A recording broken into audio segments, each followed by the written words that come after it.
me are going to jump in on the long debate in CrossFit about which was more important, form or intensity, and how can we have an interplay of both of them working together to see yourself have results in your fitness and your movement that you would like. So what I would like to look at is, this is how, in my mind, is a good approach towards this mentality. And I'm just going to brush over it real quick, and then we'll go back and look at individually what each one would mean. So the first thing is you want to have thought and understand what you're doing. So let's just take a movement, for example, a pull-up. You want to be able to think about it, conceptualize, have the philosophy and understanding of the movement. What am I actually doing? I'm hanging from a bar. I'm going to pull myself up, get the chin over the bar.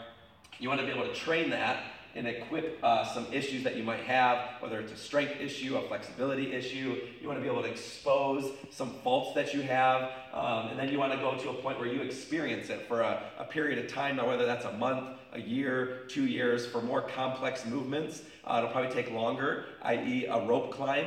That could take you longer to experience, but you want to get to a point where you either forget about thinking about the movement, so you're so far removed from this moment, you're way over here, you forget about it, or in other terms, you remember it automatically, and your body just does the movement artistically. Now, if we look at this in terms of form or intensity, the first ones are really more built around this mentality.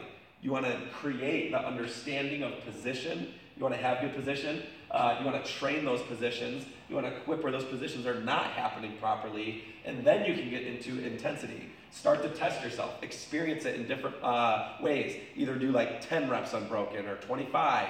Can I go for 40? And am I getting too tired that I can't maintain positions in that intensity level or duration of time? And then the last piece would be that you never think about it again. There is a point, if you practice enough, experience it enough, that you can get to, it's automatic. You should just be able to jump up, no thinking, just do it because you've experienced it so much. I'd like to share some thoughts from this book, Psycho-Cybernetics, one of my favorite books of all time. And they actually talk about this, and I think it's really good, so I'll read it to you. It says, the method itself consists in learning, practicing, and experiencing new habits of thinking, imagining, remembering, and acting in order to develop an adequate and realistic self-image and use your creative mechanism to bring success and happiness in achieving particular goals. Now we're talking in CrossFit about physical human movement goals. We're using movements as our approach to, I'd like to be able to do this thing. But it's cool to see that if you can remember worry or tie your shoe, you can succeed at anything.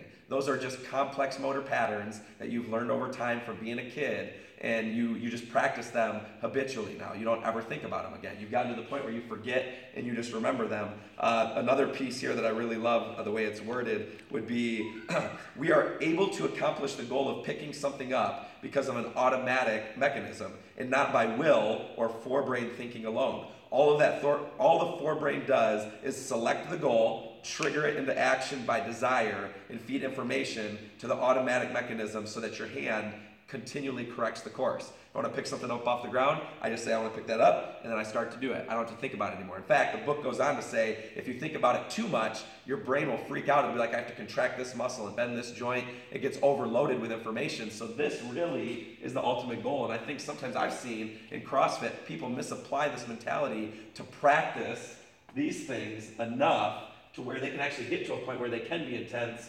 safely because they've experienced and they've forgotten about it, and they just move artistically. So I would encourage it. I'd love to hear your guys' thoughts if you've actually done this with a movement. I think one of the funny ones is with a wall ball. People always get hit in the face, or it catches them on the head, or they drop it, get out of position. There's so many complexities happening in that movement, but have you gotten to a point where you're actually getting closer to just remembering the movement, where you don't have to think about throwing a ball at the wall anymore and you're moving naturally? Or has it happened on a box jump? That one gets really scary for people sometimes, where they're thinking too much about it and they kind of freeze. Have you ever had that moment? And I'd love to hear your thoughts of how you've overcome that through training, equipping, exposing, and experience it for long enough with this mentality of, I'd like to get to where I just move automatically and artistically. So comment in the sections below. I want to hear your thoughts. And then also, if you haven't yet, subscribe to our YouTube channel. Follow us on Facebook and Instagram and Twitter.